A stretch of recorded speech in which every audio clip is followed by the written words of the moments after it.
Stand back!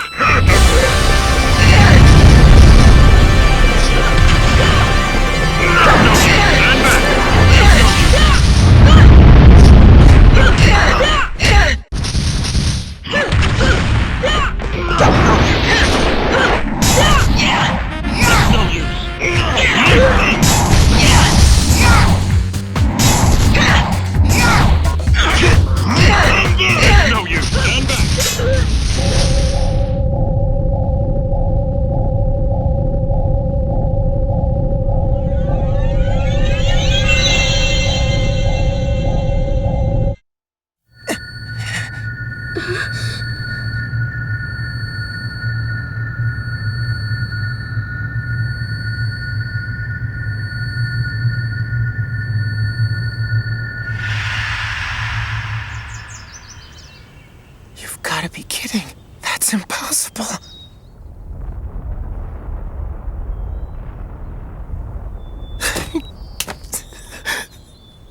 You weren't able to transmute a single thing. Is this the end? Is this it? Harmony! Ed. How could I be so helpless? Ed. Why couldn't I do anything? Ed. Why am I so powerless? Ed, look. What is that? A feather? Armides?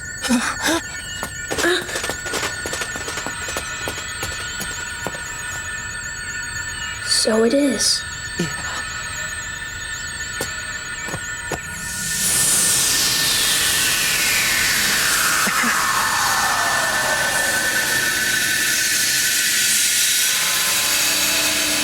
Does it hurt? Hi, Daddy. You must hate me by now, but That's silly. How could I hate you? you don't have to talk anymore. My dear, you may not have realized this, but I have always loved you. I cared for you more than anyone else ever could. But no matter what I tried, I just couldn't understand what would make you the happiest. What I could do to make my daughter happy. Daddy, you're so silly. Harmony. I knew. I always knew. Because, I'm your daughter, and daughters always know.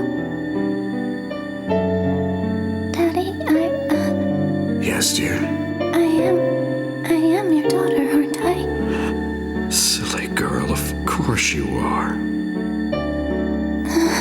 Okay. I guess we're both silly then. Like father, daughter. Harmony! The light. Don't be afraid. I won't let you go alone. This will be ours, only ours.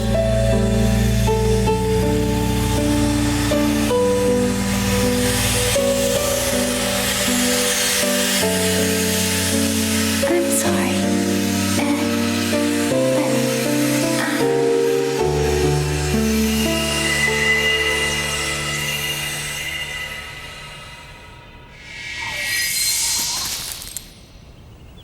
You dummy. You big dummy. Are you satisfied? Does that make you happy? Did you see? Were they smiling, Edward?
Dear Ed, I'm writing this letter in preparation for our inevitable farewell.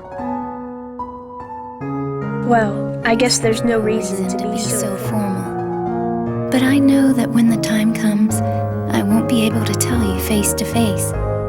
I mean, it might just degrade into another one of our shouting matches.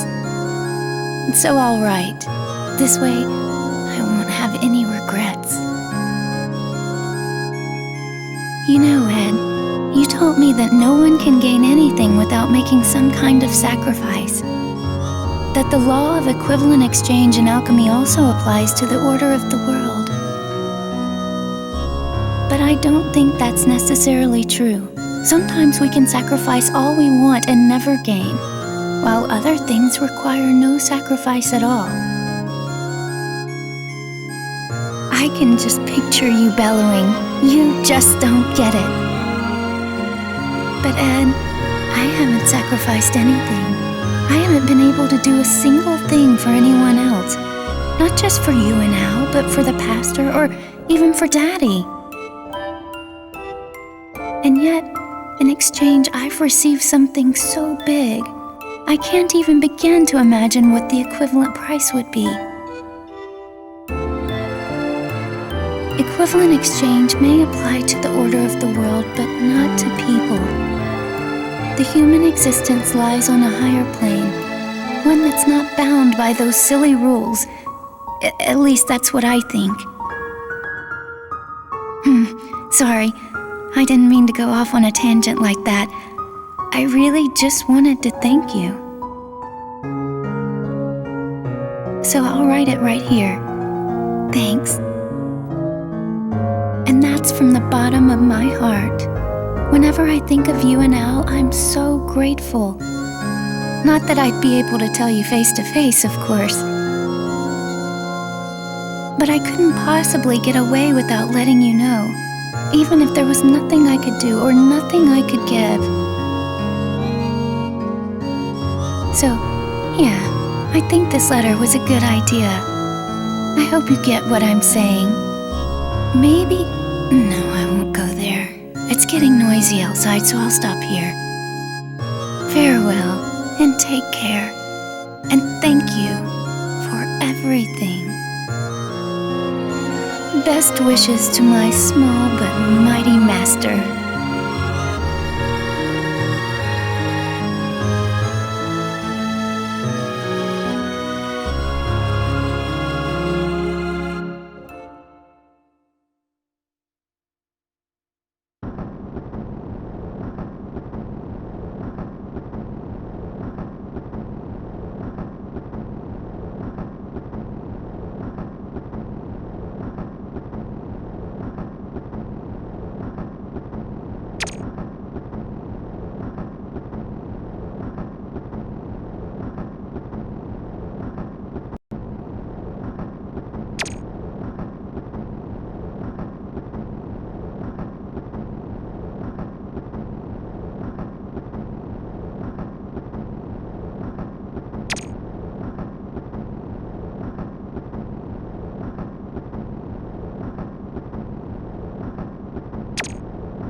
Let me help you make your wish come true.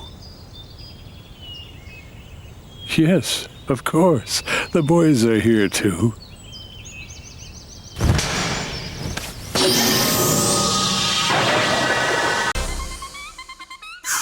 Stand back! Stand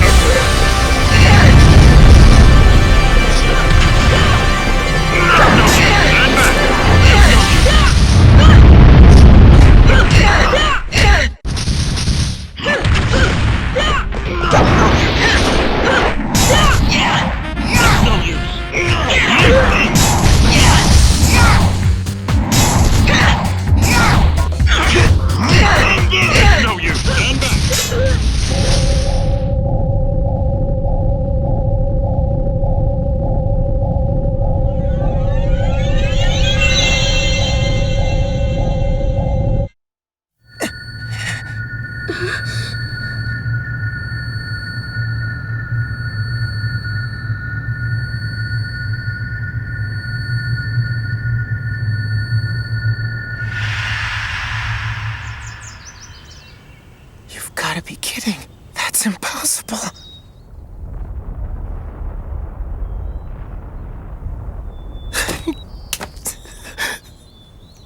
you weren't able to transmute a single thing.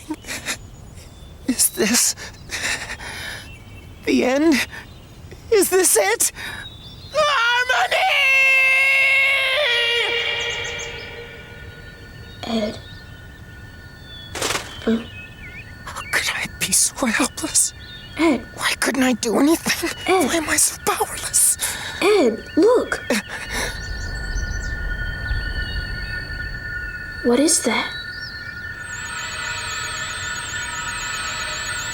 A feather? Armides?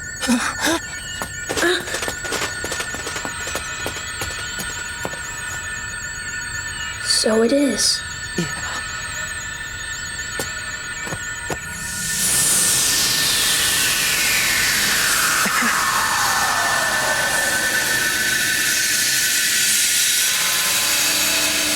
Does it hurt?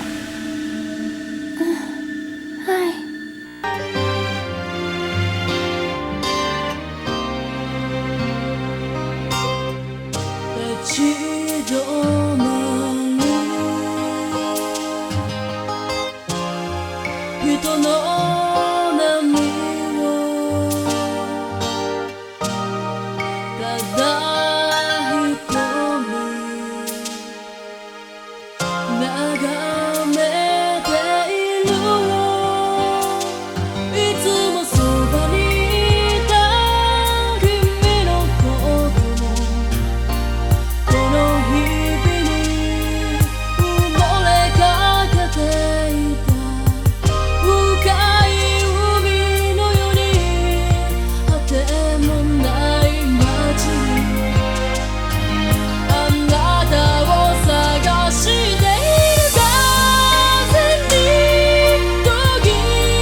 I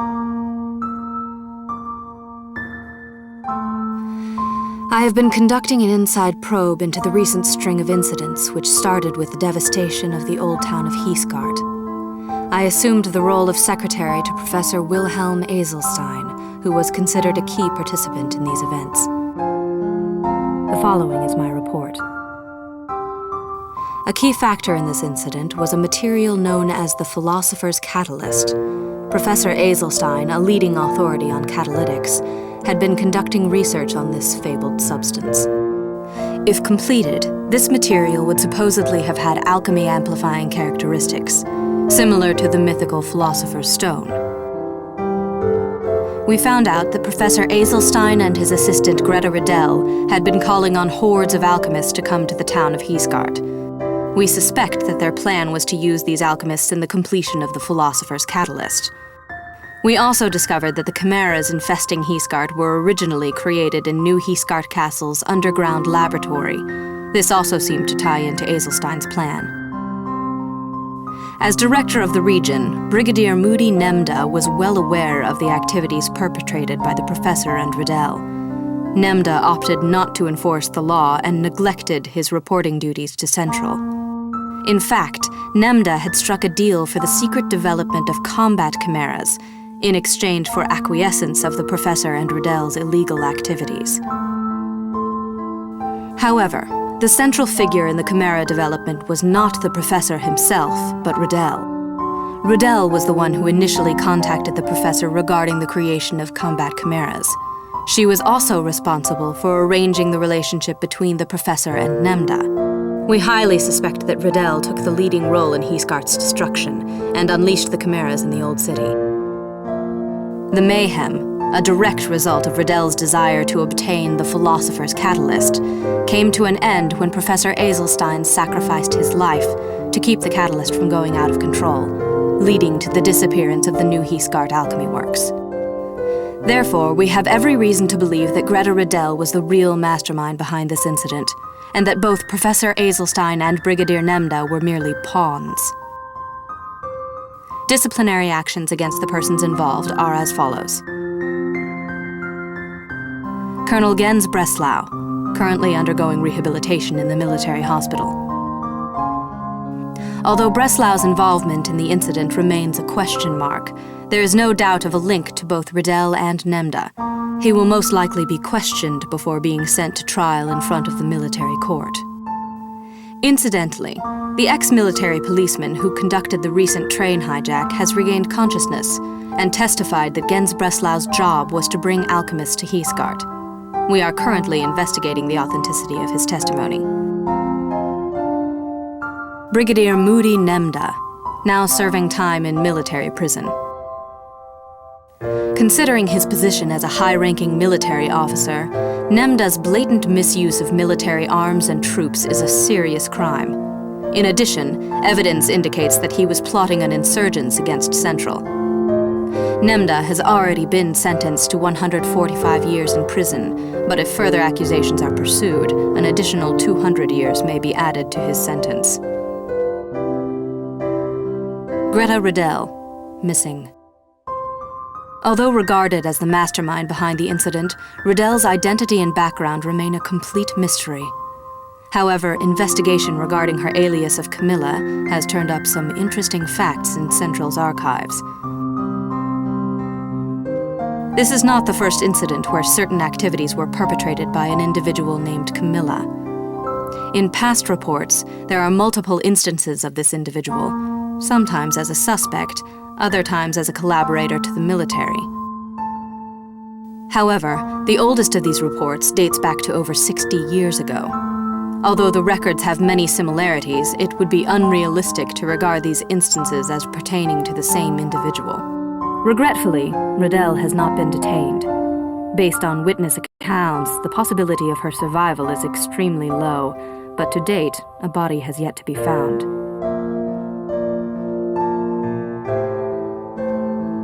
Professor Wilhelm Eselstein, missing. Eselstein vanished along with the alchemy works. His survival is highly improbable. The fact that he was partaking in illegal activities amidst this chain of events is true. However, he also sacrificed himself to save countless lives from the out-of-control catalyst. It is unclear what he was after, or what he was trying to protect by obtaining the philosopher's catalyst. Whatever it was, we can say that Wilhelm was a man of contradictions. Reported by Lieutenant Hawkeye. Postscript. Due to the derailment of his train, a state alchemist was present in Heathgard during the incident. No evidence of his direct involvement has been found.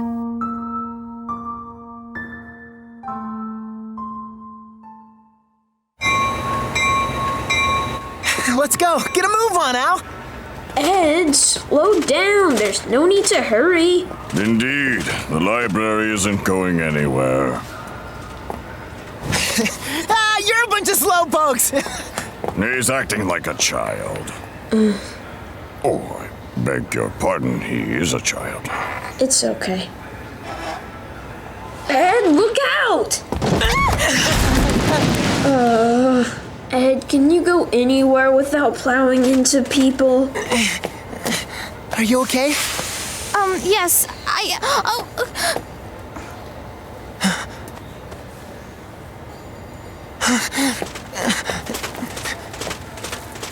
So sorry. That's okay. I'm all right. Here you go. I'm really sorry.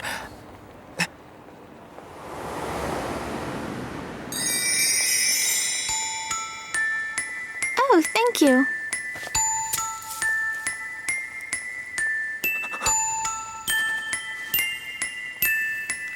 Are you going to be okay?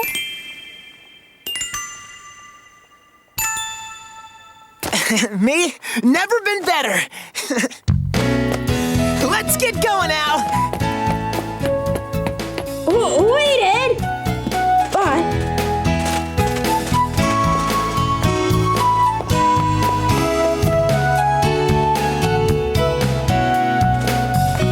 Is something the matter, Ed? No, nothing.